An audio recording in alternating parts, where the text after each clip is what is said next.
Well, here we are again. It just feels like yesterday. It just feels like yesterday. Another episode of London Somethings podcast, yeah? But this time, I've got the beautiful, the talented, and You're struggling to my very special friend, DJ Rap. Yeah, how you doing, darling? You're right, doing, yeah? sweetheart. I'm great. Thanks for inviting me to this. This is fun. Yeah, it goes without saying, man. Do you know what I mean? You were in the country, and I was like, I don't care what you're doing. You're gonna have to drop some plans. You were like, no, I'm not dropping my plans. Right? Right? And I was like, okay, well then let's just fit into your plans. You know? All right. So here's the first question. All right. I've known you like 25 years, right? Cute girl, right? You know, and I just don't know how comes after all this 25 years, me and you, we still haven't done a thing together. How comes that's no, I'm only kidding. Just cut. Right? I'm only kidding. No, seriously speaking. Oh, right? don't seriously think speaking. you are. No. I'm not. I'm kind of kidding, but I'm not. Right? You know what it is? You're too special to play with. Oh, you're so sweet. Huh? I like that line. Huh? You are. You've always been the gentleman of the scene. You've always been a gentleman. You've always been so lovely. Now I'm feeling quite coy now because of what you just said. Yeah. Blushing. No, seriously speaking though, you know what I mean? How you doing? You know? I'm good. It's been a long time since we've like sat in a room together and had a chat. Even though we kind of like had an hour together before the actual event, and we had a good chat there. And we were talking about how nice it is as adults, and we've all grown up through this scene. Absolutely. And now we're all like, you know, these big adults, right? And we're all actually really getting to know each other for real. Yeah. Without like, I don't know, these distractions. With all the hang-ups. Yeah. Do you know what I mean? Without all partying, the hang-ups and hangovers. Yeah. Huh? Sharissa, let's go back, right? Let's go back. For those people who don't know loads and loads about you, we're going to start off back in Singapore, which is, by my understanding, is that where you were born? Yeah, that's where I was born. That's right. Okay. All right. So here we go. All right. So you're in Singapore. Yeah. You're this young. 5 years old. 5 years old. Yeah. And by my understanding, you know what I mean, you spent a lot of time in a lot of different countries, you know what I mean, before you made your way to the UK. Yeah, my stepfather ran hotels all over the world, and it sounds really posh and really fun and all that, but it's kind of weird when you're a little kid. Mm-hmm. It's like The Shining, you know that bit where you're in the hotel, and you're just that kid on your own in the hotel. So it's kind of weird. It's a bit. I would say it was quite a isolating experience, but so every 6 months or 3 months there'd be a different contract, a different hotel. Wow. So we would move to a different country. So I lived in about 10 different countries before I was 12. Wow. Lived in Africa, lived in Malta, lived in Greece, lived in Barbados. Do you think that had an impact on you, like as a young girl growing up? I think it made me very quick to adapt to situations. Like I was a chameleon, I could adapt to any situation I was thrown in, but it definitely made me very introvert. Oh, really? But at the same time, extrovert. Like I needed attention. I wasn't getting it, and I didn't have any friends or playing around with other kids. So you had to, handle yourself with adults all the time. Yeah. So I got very heavily involved in piano and playing piano, and that's pretty much all I did for 5-6 hours a day. That and Lego. So I heard, yeah. You're like kind of like a Supremo on a piano. You're like classically trained. It would have been a career choice actually. I wanted to be a classically trained piano and do that, but you kind of the jungle got me first. I was gonna say there must have been like, Mum, I want to do this. What? Excuse me? What are you talking about? I spent all that money on bloody this classical training for you to be making that kind of music. But no, seriously. Actually, my mother loved drum and bass. Oh, did she? She does. She's come out to a few raves. Right. Yeah. Okay. My mum hates it. Really? Yeah. She just like. Have you played her all the different styles? I ain't had the time. Do you know what I mean? I just got like visions of like, or memories of my being at home and mum just like shouting upstairs, like 15 people in my bedroom, just turn the music down. Yeah. So to that degree, I can understand probably why she doesn't like it. I get it. Yeah. I mean, so you say you were classically trained. You know what I mean? You moved around, and then you moved to England, right? And I don't want to stay too far in the past because there's so much going on right now with you. You being back in England now after spending so much time in LA, but just wanted to kind of like let the viewers kind of get an understanding of like your childhood and stuff. You know what I mean? So you're back in England. Yeah, I mean, let's put it this way. I did not have a very nice childhood. On one hand, there was money. Yeah. And there was privilege, and there was private boarding schools, and I was in a convent. I didn't hear my first pop record till I think it was Genesis came out, and You Can't Hurry Love, and songs like that with Phil Collins and Bowie, until I got into the mod stage. So before that was all classical. And but on the other side of my childhood, there was this very, very turbulent, dark shit going on, right? I don't know if I can say that on air, but dark stuff, let's just say. And so I left as soon as I could. I left home at 14. And my brother was a DJ in Brighton. Yeah. And he used to DJ with Tongy and all them boys. Okay. So he took me around to some clubs, put me under his wing. And that's the first tune I heard was White Lines. And fell in love with bass then. And then I just wanted to live on my own. And I just met these like 3 mad girls. And we ended up doing like whatever we could to survive. We were squatting. Yeah. So we would do the Sun newspaper. We did a bit of page. It was horrible. Right. Yeah. But you know, we were so broke. And I wanted to get away from my family life, which was just really turbulent and dark and horrible. And it was just like unbelievable stuff. I was dealing with suicides in the family. You know, a lot of mental health issues. A lot of sexual abuse stuff. There was just difficult things that for a kid to be going through. The whole family went through a lot together. So for me, it was like, get out as soon as possible. So when we came to England, my family then were like, oh, we've got another contract to go to America.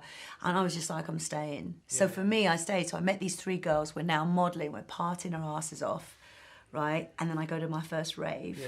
So from there, it was kind of like how I... What was your first rave? Wallace Road, Hackney was the first rave I actually went to. Saw Dave Angel on the decks. And he's got a lot to answer for. That guy really does. Anyway, that's another story. And I remember walking in there, and you know, Jackie, Heather, and Amanda and me were all there together, and it was just the most incredible. I had never been to a place before where black and white people were together. Right. Yeah. I'd never seen where your girl could walk into a place and a guy wasn't hitting on me. It was like, what is going on? Everyone's just into the music. Yeah. It was amazing. Yeah, I mean, that sounds like an old cliche it's true, though. People say that, but it's very true, you know. You know, testament to what the acid rave scene and what have you did. Yeah, it brought people. For the first time ever, I felt like I was at home. Right. I would sit down and you'd be outside and suddenly you had 20 friends talking to you like, what's your name, what's going on? And people would be talking to you. It wasn't like bottle service club where it was like, you know, there was none of that pretension. And I think, all right, we all say the drugs are bad, and I get that, right? But they also broke these barriers down that people just...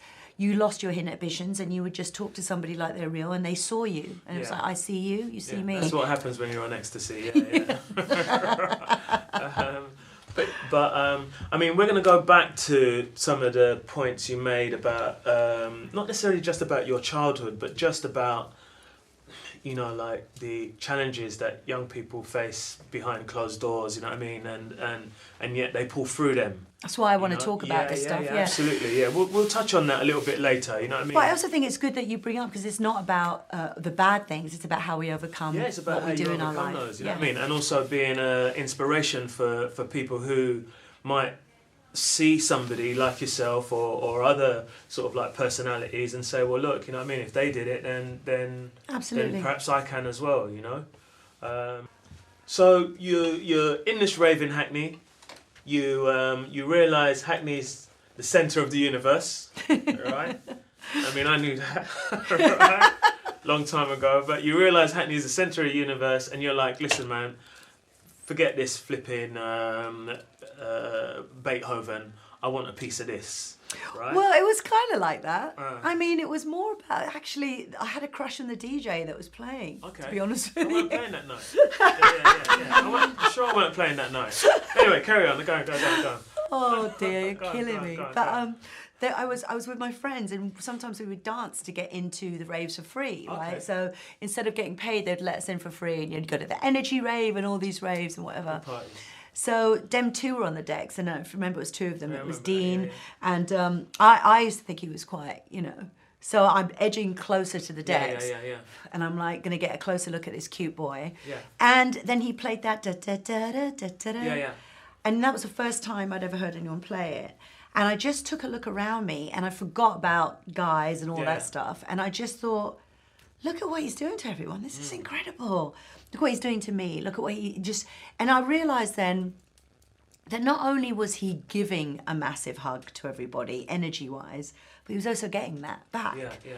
And I had that, you hear people say I had that aha moment. Yeah, yeah. I had this tingly feeling in my stomach and I just felt weird all over. And I just knew in my bones, just knew. I was like, oh yeah, this is it. This is what I want to do. Yeah, it just hit me all at once. And I'm turning around to my friends and they're like, yeah, we don't have to dance anymore in raves with white gloves on. I'm free. I'm free. Yeah. Mickey Mouse. Yeah, so it was just, I just knew it the next day. Sally had an old Centronics turntable and we had a tape deck. I don't know, you've ever tried to mix into a tape deck? There's been so many different versions of learning how to mix. Oh my God, it was a long road. It was a long, it's not like these days, everyone's got they got it easy with the sync button. It's sneeze, I'm mixing. It's not like that now. It's like back in the day you actually had to have craft and art. But anyway, it was difficult and it was frustrating. It took me a long time to learn.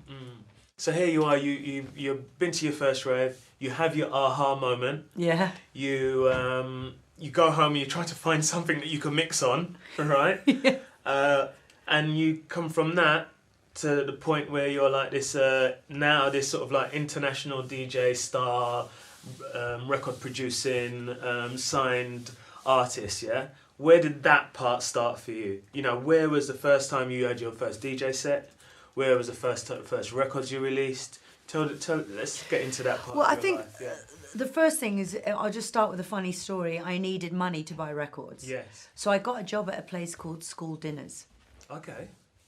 Now, school dinners. Now, don't think that I know where you're going, Ron. I can see your eyes turning. Go on. So you kind of did have to spank people who ate school dinner a little bit. Right. So you would dress up in like a school uniform. Yes. And people would eat. And if they didn't eat all their food, you give them a little tap with a cane. Okay. Right? Yeah. But why I did that job, because I actually thought that was just so stupid. Right. But it was actually really tame and everyone was like, but why did that job? So I got to play the piano and sing Whitney Houston songs between whilst the guests had dinner. Do that place still exist? No.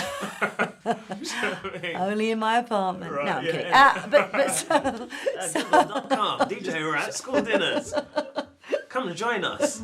Get your spank on. Yeah. No, so it was, that would give me like £15 a night. Right. So now I've got money to buy records, so I would go to City Sounds and I would see this guy in there all the time called Hype. And there was another guy in there called Jeff B who worked in there. Yeah. So Jeff B and I became friends and Jeff found out that I was a classically trained pianist. So we made a record together called Ambience the Adored. It's my very first track. Hype, who thought I worked in there because I was in there all the time, was, he said, well, you should go on a pirate radio station. Yeah. And, I know, Foxy, fantasy, how Hype is. And I was just like, love. Great impression. Just love that guy. It's like, well, you should go in there. And he's always moaning about it. But it's like, you should go there. Do again. Do another go. Well, the other day I saw him and he goes, do you know what? I'm still opening doors for you 20 years later. Where's my commission rap? And he's just but love him so much. So anyway, he said, I'm going to introduce you to Foxy. Meanwhile, I had been playing a couple of sets on Rave FM with Flex, who got me in there. But I did want to be on a bigger station. That's Cool Hand Flex, right? Yeah, he's lovely. Cool Hand Flex really gave me my first break, helped me learn how to mix a little with Jeff B. All these great people that helped me along the way. Yeah. See, what I think people forget, they see what I call the iceberg effect. They see the 1/10. Yeah, no, for real, where you're on the stage, you've made it, it's great. But what they don't realise is all those people that helped you get there, like Jeff B, Flex, all the people that made those first little steps, which actually led to the really bigger ones. Yeah. So when you say, when did it happen? It happened right away with people helping me and believing in me. My friends taking me to that rave was a step. Yeah, I understand. Although they also almost killed me afterwards. Yeah. I mean, just so much partying. But the point was, it's like, then I go to Foxy and I meet Foxy, and Foxy's, I don't know if you've ever met Foxy from Fantasy. He is a character. Possibly. Foxy gave me my break. He's a bit like you. He's got one of those devastating smiles that are really cheeky. But he has that thing like you got, right? That cheekiness. And there were no girls on that, you know. So it was like hype's like, yeah, you should give her a shot, you know, she's all right. She don't look ugly either. Yeah, She yeah, just yeah. like, and Foxy's point. like, Yeah, you know, and it was kind of one of them. And I was just like, but you know what? I don't want to play unless you take all the porn off the walls. I'm talking about cockroaches, porn on the walls. It was disgusting. Where was this, in the radio station? Yeah, because in those days you were breaking into people's apartments in block of flats, you know, and then someone's up on the roof checking, making sure the aerial's okay, because you're stealing frequencies, right? I saw a really cool picture, as a side note, just the other day on Instagram with a plastician, and he showed a picture of like Rinse FM in this bedroom, right? Like, I don't know what year it was. He looked like about 10 years old, and it was just amazing, like beer cans everywhere. Someone's washing in the right hand side, the kettle over there. That's how it was, though. Yeah, it's true. It's very true. Yeah. Very true. That's how it was, and that's almost what made it fun, because you had to earn your way to the better slots, right? You didn't just walk in and then suddenly you were there. It was like, okay, I've actually got to sleep in a sleeping bag, do the graveyard shift, you know. Then I've got to do my part on the roof to make sure the DTI aren't coming, and it was just all this stuff. And eventually, you know, there was another girl, Stacey Tuff. She was amazing, and we would go to dungeons, get hammered, and then we'd join up and do the show together. We were like, well, two of us together better than one, you know, let's just join up. And then I eventually ended up getting my own show, and it was really Foxy that broke me, because I learned how to mix on air. And I just, you know, even though I wasn't a great mixer at that point, technically, I've always had a good tune selection. You know, I always know what tunes to play. You know, I'm a raver first, so for me, I'm going to play the tunes that I know people want to hear, because they're the same tunes I want to hear. Yeah, exactly. Right? Yeah. So I just got popular very quickly on that. I was lucky. And then when Foxy decided to do live shows, it started to translate to, you know, pub gigs and blah, blah, blah. And yeah. I mean, okay, so then you did your show on the radio station, and then where does the production kick in? How does that kick in? That was already kicking off. Oh, really? See, the thing that's important, and what I always try to tell my students and females that come to me for schools, that anyone can be a DJ. Not anyone can be a great DJ, but anyone can technically be a DJ, because, you know, but there's only 1% of DJs that are actually playing the music that they're making and living off that as an income. Yeah. Do you know what I mean? So for me, it's all about production first. And when we made Ambience, that record, Jeff and I were like, okay, so how do we promote this? He goes, okay, you go on Rave FM, I'll go on Centre Force. You know, so we had already made the record. I was already producing. I was going in studios, making coffee. I was doing whatever I could to learn how to, you know, how a Neve desk worked. I was just doing everything. I mean, we were still cutting to tape in those days. So I was learning all of that. I was more interested in wires than I've ever been in boys. Right, okay. It's just, I've always had an obsession with technology. I'm a nerd at heart. And you're still doing the same thing now, Still, your school in LA and stuff like that. That's why I've been single so long. It's terrible. We'll talk about no, not the singleness, but we'll talk about the school in LA. No, I'm just saying, it's like I'm always posting on my Instagram, date night with Ableton again. You know?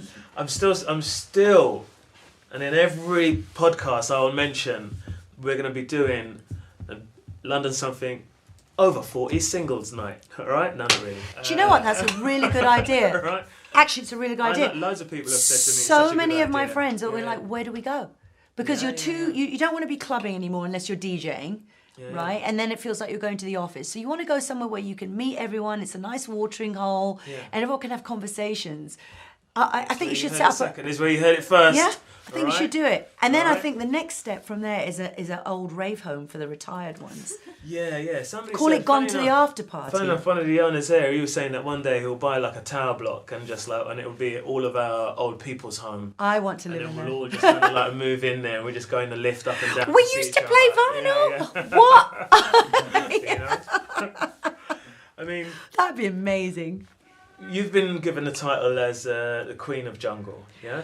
What do you think it is that's made you stand out amongst the other female DJs and made you rise above in your career? I think firstly, we all know that there's so much talent in this genre, whether it's male, female. For me, music knows no gender. I think if you make a great record, no one stops and says, oh, a girl made that, I can't play it. I mean, look at Spiritual Aura. There wasn't a DJ that didn't play that record. No one cared who it was made by. It was just a great record. Yeah. So I think, first off, I'm always a little wary of that thing because I fought really hard to not play in only female events. I wanted to play where it was an equal playing field. And I think all the girls are equally talented. I think for me, the emphasis that I did was production. I was producing before I was DJing. And then not only was I producing, but I was producing different styles. So I've been, around the world playing tech house. I've had a pop record with Sony. I'm producing film and scoring like commercials and things like that. So for me, I think what really helped was just the production side of things, that when I made Learning Curve, nobody had made an album like that. When I made those songs that incorporated my own vocals, whether people liked them or not, it was irrelevant. The fact was I was the first person to do it. And it was just like, in those days we were doing such a different style of music, and I was just doing all these other things. I just think it got me a lot of attention. Right. In a way as well, to be fair, it was a lot easier back in the day to get attention. It's not so easy now. Yeah, you know what I mean? I was the very first girl to play on the main stage and get paid the same as well, but I wasn't the first female DJ. Yeah. And that's a misconception a lot of people have. But it was just that I was a mouthy. Yeah. And I wasn't going to put up with it. Stand up for That's yourself. all it was. I was just like, look, I know what I'm capable of. And when someone says you can't do something, I just think, can't lives on Won't Street. I'm like, why? So I've always been that kid that's been like, why? Why can't I play in the main room? Why? Yeah. Just because I'm a girl? Why? Yeah. I don't get that. Why can't I make music as good as a guy? Why not? So... Do you think there was a lot of male chauvinism back in the day, and we're all grown now, so we can speak with a sense of honesty, and I know what you're going to say. Go on. You're going to say, and here's the interesting thing about this. What am I going to say? You're going to say, how many people having those Me Too or trying to get in your pants, or was it chauvinistic, was it sexist? And you know what's the funny part about that? I never had that. Do you know when I started having that? When I became successful. Right. That's what's interesting to me. I only went through real sexism when I got to America, when I really started hitting the big time there. Like, I'm talking about DJing in front of 50,000 people, making ridiculous money, having my own security, things like that. That's when I started to see it. It was different. I've never had a promoter in England do that to me. The DJs and I, we're all close and we're all like super flirty with each other anyway. I mean, we all buzz together, hug together and love together. That's just the way this scene is. Yeah. It's Sons of Anarchy, and there's a bond between all of us that like, I'm never going to be sorry about. Do you know what I mean? Yeah. But no, it wasn't like that, man. I felt it was super encouraging. There's Frost like, rap. You got to wear feeler, you got to put your screw face on. He totally encouraging me. Fabio always saying, just keep doing what you're doing and do the best you can. Now, was there some people that were hard on me? Sure. There definitely was. I got a lot of teasing from some people. Some people made it very difficult. But at the end of the day, I also think that we were all coming from this punching bag. Someone was trying to fight their way out of something. Me, my childhood, you, something else. Someone else came from a really tough background. We were all just like on fire to prove ourselves because the world had kind of gone, fuck you to us. So we were going, fuck you back. That's the way I look at it. That's a good way of putting it. Do you know what I mean? So everyone was...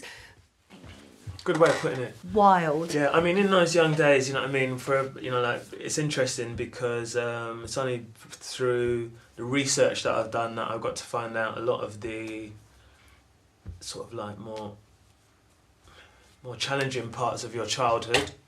For you to have come through there, and like you say, there's loads of people, like friends of ours, who have had equally like challenging times that they've been able to find their way through music and actually being a part of this family rather than perhaps the family that they came from. It's absolutely what it is. And so yeah, the reason I asked about the did you experience the chauvinism at that time was only because although Chemistry and Storm and Daisy and Wild Child and all those other guys, girls were there at that time,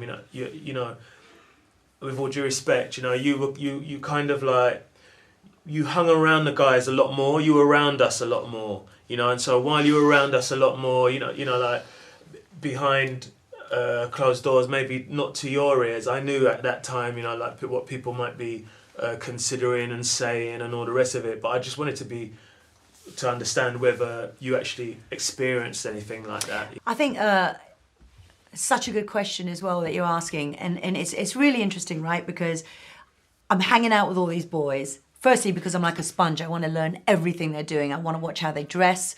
I want to watch how they handle themselves in gigs. Yeah. I'm the only person with this opportunity, right? So I want to watch how they produce. I want to watch everything. So yeah, I was completely like a shadowing everybody, right?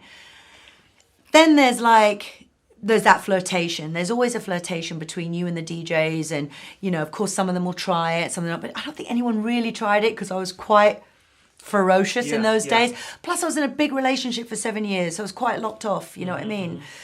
The interesting thing for me was like, it wasn't this dark, you know, really creepy, insidious, like Machiavellian and oh, what can we do to get? It wasn't like that. Actually, the DJs were the one who protected me from a lot of that. It was the people who were jealous of what you were doing that would talk about, oh yeah, I've slept with her, I've done this, I've done that. People who just make shit up. Yeah. And people always talk about you. That's just the way it is. People, they root for you, and then when you succeed, they want to rip you down. Yeah. This is definitely something that I've experienced. Yeah. But the people that I have been intimate with, the people that I've had those moments with, would never tell you, would never talk about it. So it's always the people who are pretending that empty barrels make more noise. Yeah, yeah. You know what I mean? Well, you speak about having a long relationship, and here we are in 2018, and I'm not sure how long ago it was, but you leave the UK and you move to Los Angeles. Yeah, 2001. 2001. Well, that kind of makes sense because around about 2000, I was on some different planet then. Do you know what I mean? I never came back from that 2000 party. 2000 party. But, so you left in 2001 and you went to LA, yeah? And... well, that was when I got my record deal. I had put out a record deal here, and it had gone really well. But the second single didn't get the same support. So just when I got this massive deal with Columbia, it looked like it was all about to... I mean, David Slade shot the video, and he's a huge movie producer, you know, does Twilight, all these massive movies. Hannibal right now, he's directing and producing. And just, you know, I had these amazing cutting-edge video people who were all coming up as well. And Joe Wiley was supporting Bad Girl, and everything was going great. And the second record, just nobody seemed interested in it. And I got this opportunity to go to New York Fashion Week. And my publicist there at Sony basically said, look, I've got you a front row seat. And I couldn't figure out what he was doing. I didn't understand how this would help. But by the end of the week, I had a Calvin Klein campaign, and I was on billboards all over the world. And that broke the record in America. So Tommy Mottola and everybody at Sony was like, look, would you be prepared to move here? And really make a go of this? We want to invest millions in you, and we think you could be a really successful electronic superstar. And what girl, who would say no to that opportunity, really? No. And there were problems here. I wanted to leave, you know. But I like to talk about some of the darker reasons, perhaps, why you had to leave London, or not you had to leave London. I mean, it's a fact that there were two things happening parallel. They were like, you had this great opportunities happening stateside, while at the same time in the UK, challenges in other areas made it an easier option, perhaps? Is that better to say it like that? I think there were a few things that were happening simultaneously. First off, I'll start with what I think happened from their point of view, and then I'll also add what I think I contributed to make it happen as well, because there's always two sides to every story, and everyone always wants to be the hero of their story. So I'll try and be as fair as I can be about the whole situation. But let's start with the music. The music was going in a really dark place. It was just before garage was coming out. And do you remember how it was getting really techie and really, and I call it technical wanking, where it was just guys jerking off in a studio. I couldn't keep up with the production. I was finding it really difficult to make that kind of music. I'm a singer-songwriter, so I'm always going to have melody and vibe, and I've just come from jungle and happy hardcore and house, and so this really dark music was difficult. I was feeling called to other types of music. So I was being schizophrenic musically and exploring all kinds of different things. That's what got me the record deal. So there was a shift in me musically. That was the first thing. It's always going to be about the music. I never run away from anything. And it's always to me about where's the music going? That's where I'm going, right? Yeah. So that was the first thing. Secondly, I was having this success and, you know, it's getting harder and harder and harder to have a relationship that was so long distance, all this stuff. Millennium Dome happened. Yeah. I saw my boyfriend getting shot. Yes. You know, and it was just like, not a good look to have a record company say to you, hey, you're not J-Lo. You know, like, I don't know if you remember J-Lo went through a shooting and all that stuff. And it was like, you've got to make your mind up what you're doing. So there was that. Watching somebody get shot that you love in front of you is just the most bizarro experience. And I think for a long... What that's like at all. Yeah, for a long time, I think I felt that I was in danger for that situation as well. And then there was the Jungle Committee happening as well. It just cracks me up. I think about it so much. It is funny. It cracks me up just to think about it. And we're all friends. Yeah, but I kind of understand it. I mean, look at it from their point of view. Here you have something that we've all fought for. Here you have something that's pure. It's ours. We don't want anyone fucking with it. And then here you've got people... Suddenly it's in Top of the Pops. You got people like me making it go mainstream with a record deal. You know what's interesting though? Groove Rider also got that record deal, never got any shit for it, which I always thought what was quite interesting. And thanks for all the teasing, Groove, because you made me a stronger person. But Groove likes a wind up. Yeah. Groove, you like a wind up. Certainly loves to give it. Groove, you like a little wind up. But my God, that man can play music. That man can play music, and it's just like, what a friggin' legend.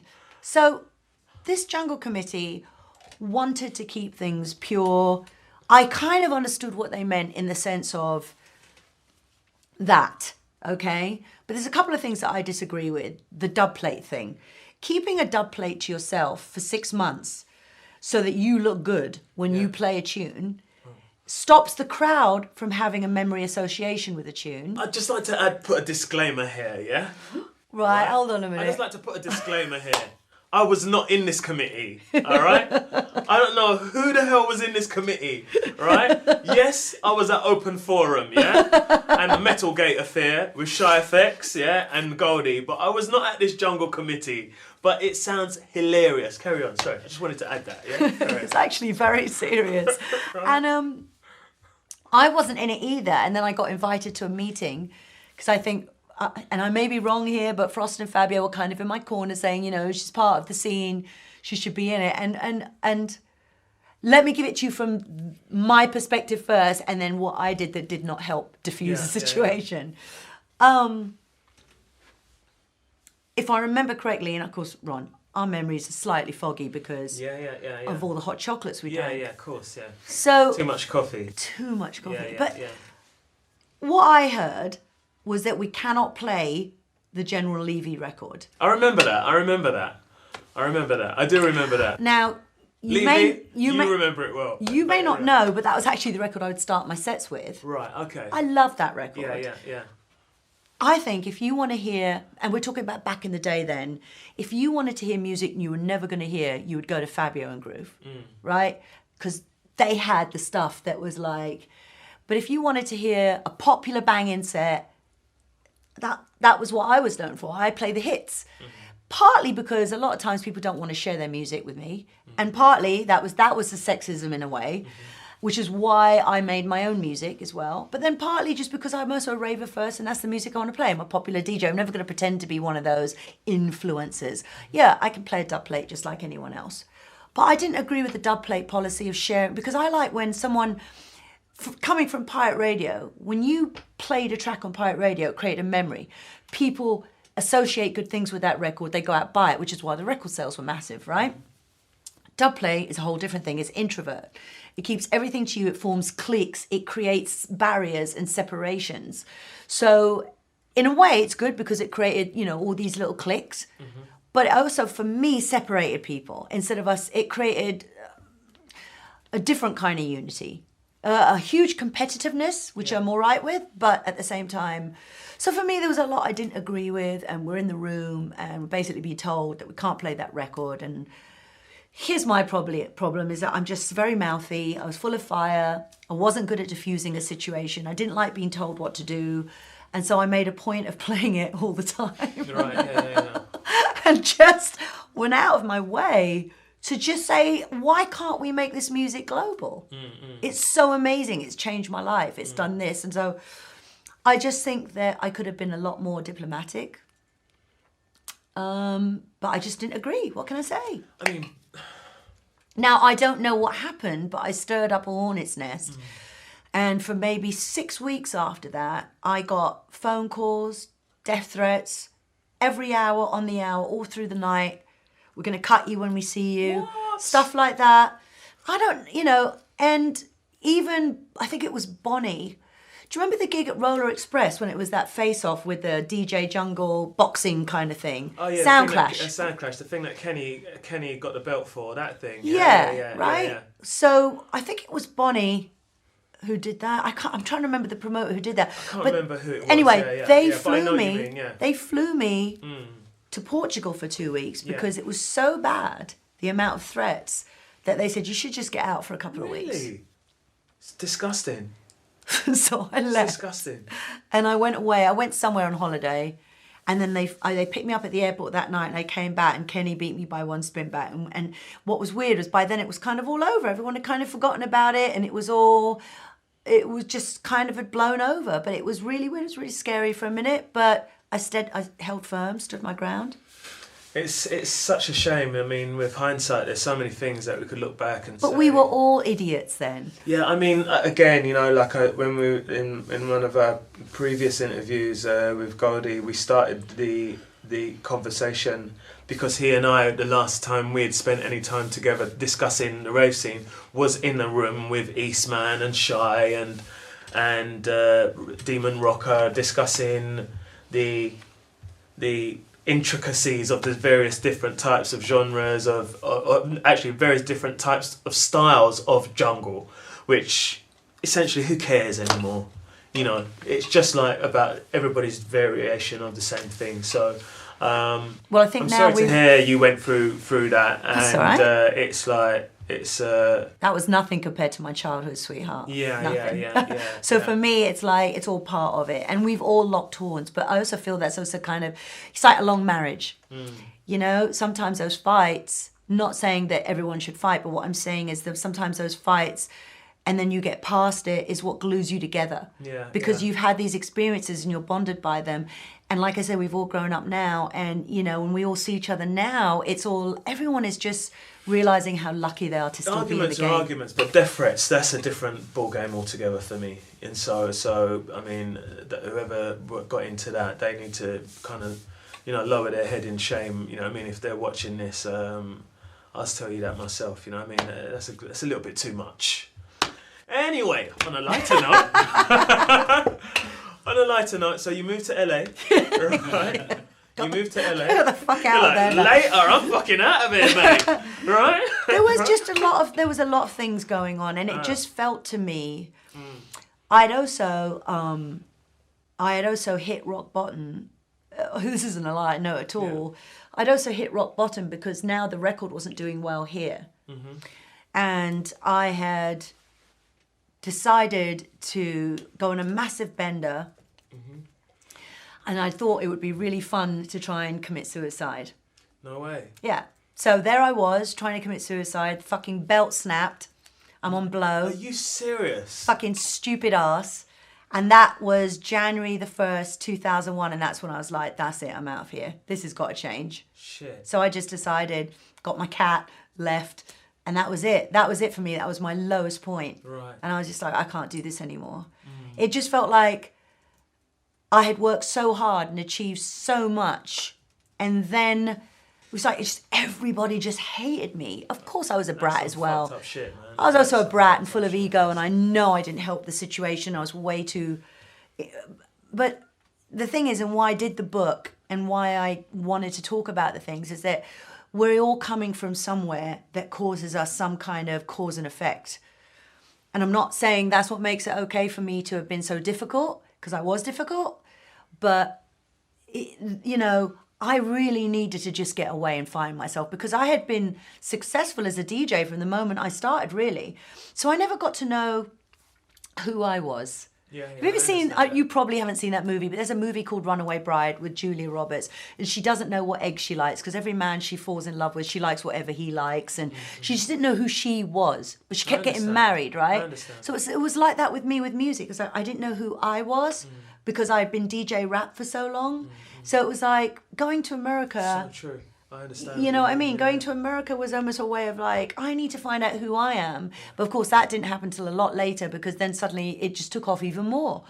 And, but it was exciting. It was like, in a way, I can leave all this bullshit behind and I get to start somewhere else. Yeah. That's amazing, you know? And thank God the belt snapped. Thank God the belt snapped. Huh? If you were a few pounds lighter.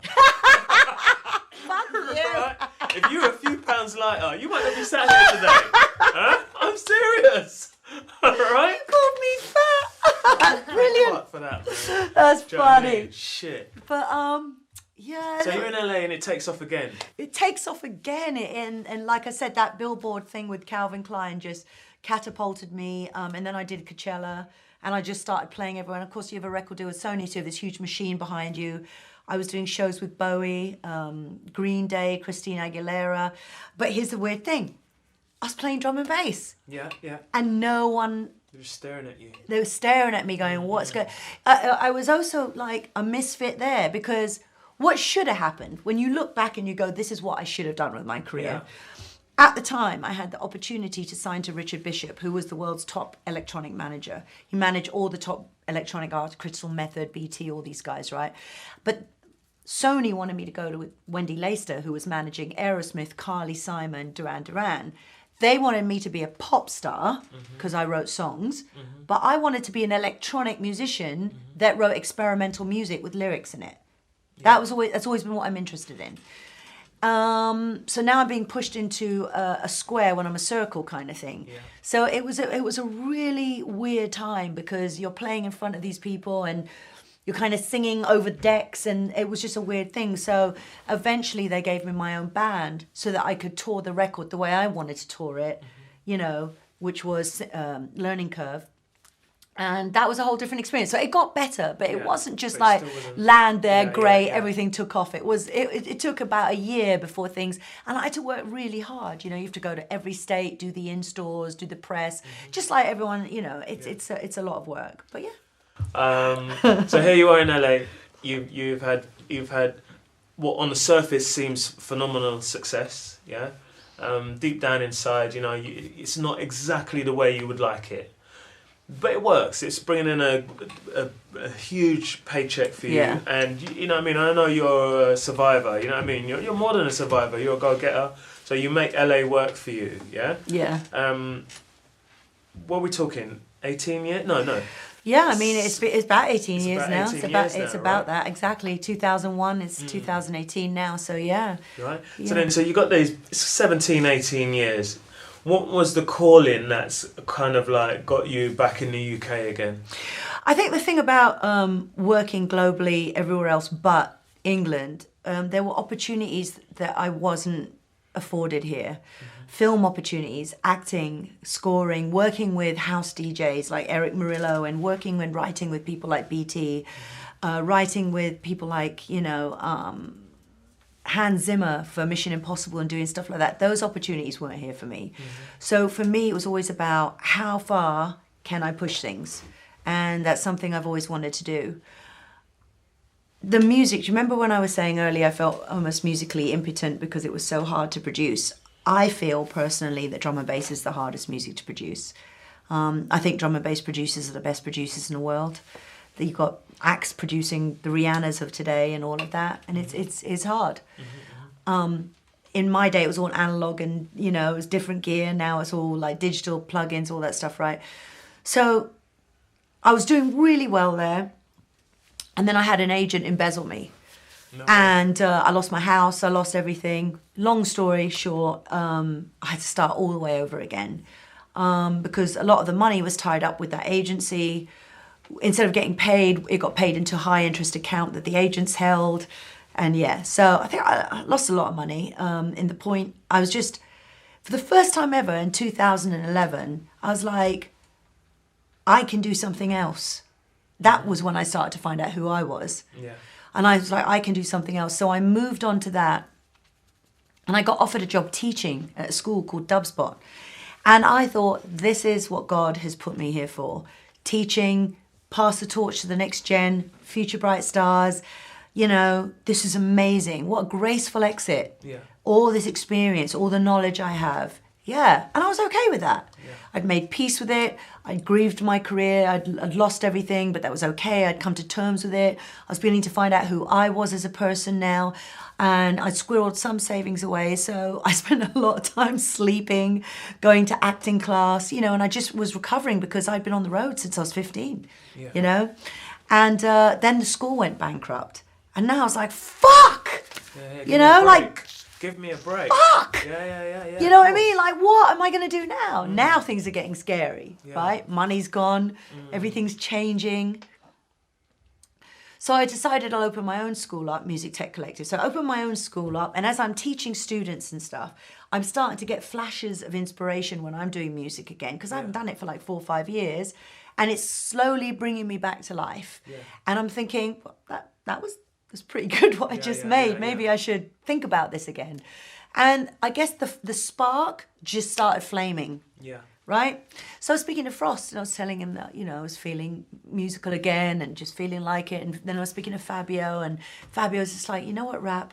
People are trying to make what you guys made back in the day, but it's just with better production. But you really should think about getting back into this. It was Fabio that was the one who said you should come over and talk about it, and they helped me out, helped me get, tried a couple of different agents to see what would fit. Yeah.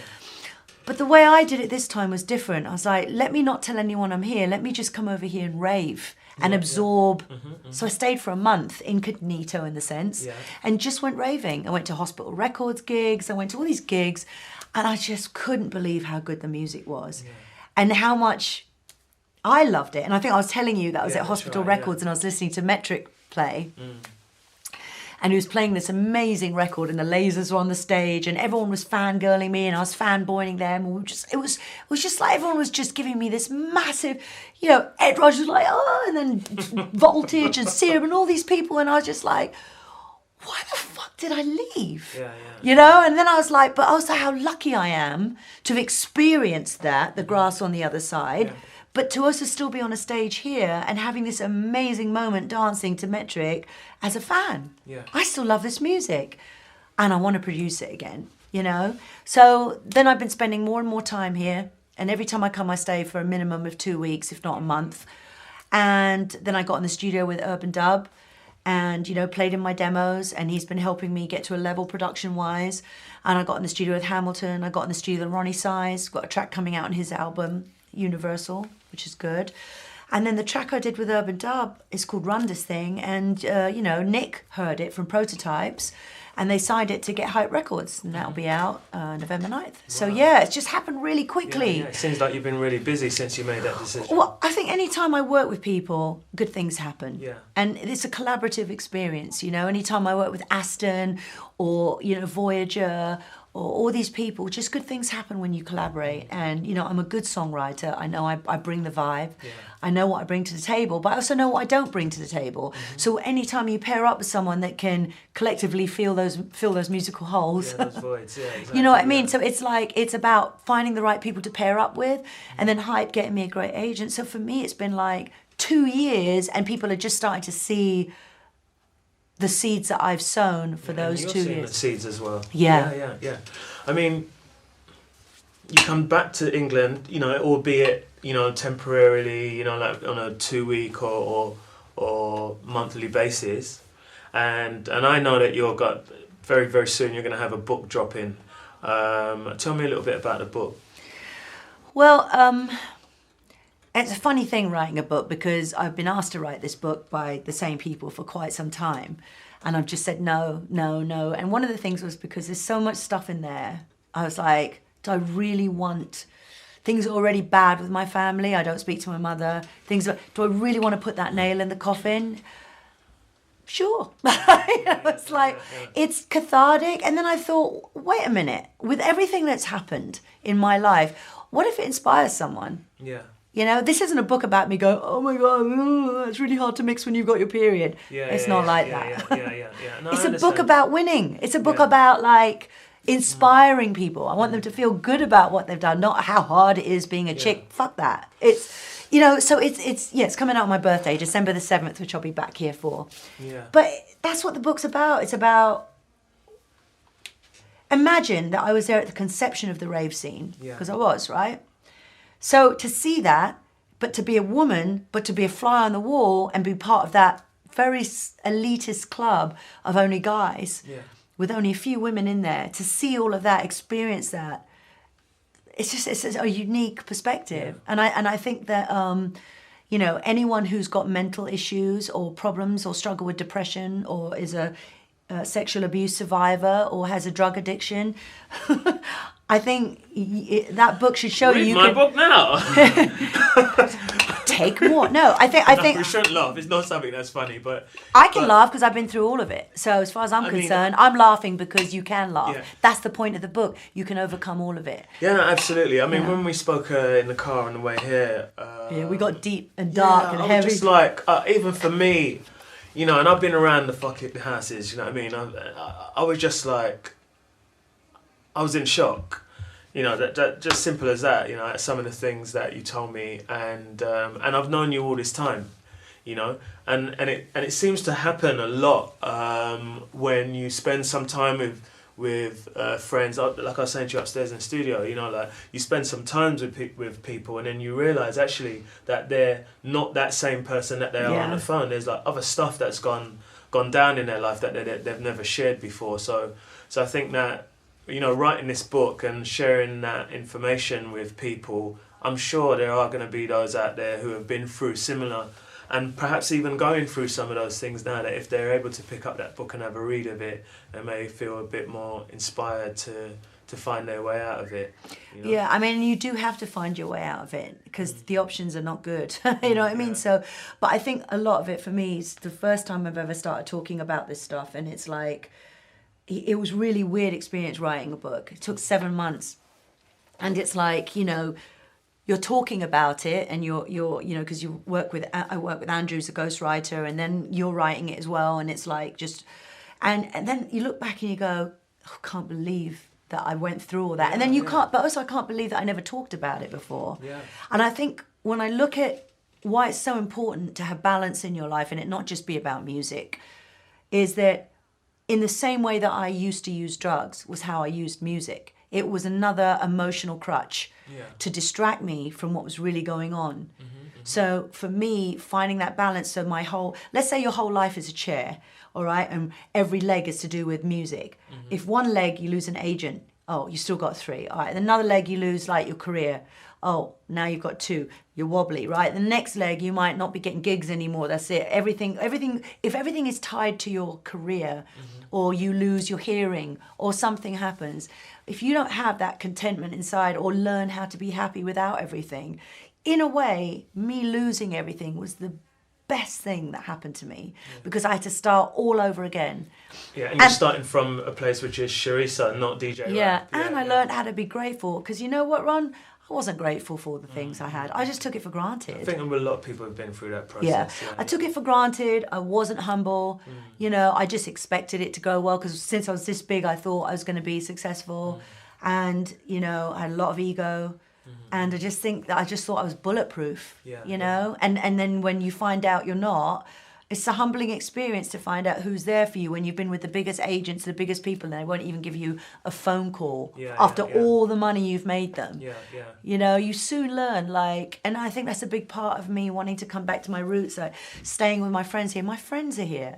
You know, there's a big part of me, it's like, why did you leave so much? Was all that in your head? I'm not sure if all of it was in my head. So it's weird. Do you think you'd ever consider moving back to the UK? I think I'm definitely considering it. This is why I'm spending more and more and more time here. You know, you want to make sure you're financially stable. I'm definitely ready to leave LA. I'd like to leave LA. I'd like to spend some time there, but I feel like I've got everything I need from it. And I feel like I am looking for my next home, and I'm not quite sure where it is. And it comes to a point where it's not about the music or the gigs. It's also about what do I want personally. I've spent my whole life, DJ rap has taken every moment from Charissa. Yeah. So there's no kids, there's no marriage, there's no relationship. And in LA, there's really very little support friends-wise. Yeah. You're smiling again. Because London Something Singles Night. London, come to London Something Singles Night. I'm telling you. Where you too will find love. All right? Come into a club near you. You've got to do it. Right? But my point is that other things become more important. Yeah. So I'm thinking, where can I go where, you know, I feel accepted and I feel that, you know, I feel that it's good. I'm still nervous about it, but I am spending more and more time. I think this year I've already spent nearly 4 months here. Good. So, yeah, and in next December. year will be more. Yeah, we'll take it slow. Who knows? But maybe by the end of next year, you might have a little spot in somewhere in Hackney, overlooking the canal, crossing over with a cup of oat milk. Are we talking about a spot like a home or like a job or like a what? Knows, maybe both. Who knows? Yeah, part of it is, you know, when you're young, you can. I've lived in lots of different countries and I've gone off on my own, lived in Greece and done all that when I was really young. But when you get older, you know, part of it is like I can't just leave without having some kind of plan in place. So I sometimes think, if I was offered, like, if there was a great teaching opportunity here job-wise, because the truth is I don't really want to be on the road all the time. I did all that. Yeah. I do want to tour and do specific gigs. I'm never going to lose interest in producing music. But I much more prefer to be at home than on the road all the time. I understand. So for me, having an opportunity to teach at a school or work at Rinse FM, for example. But you know what I'm saying. Plug. Like, plug. But my point is, like, you know, the opportunity will come, and when you think about that, then you just follow it and you think about it. But I'm not going to just get up and just trot off and see what happens and land. I can't do that anymore. Do you know, just by virtue of you being here, spent so much time here already having the feeling that, you know, you spent enough time in LA, that's a good start. It's a good start. That's a good start.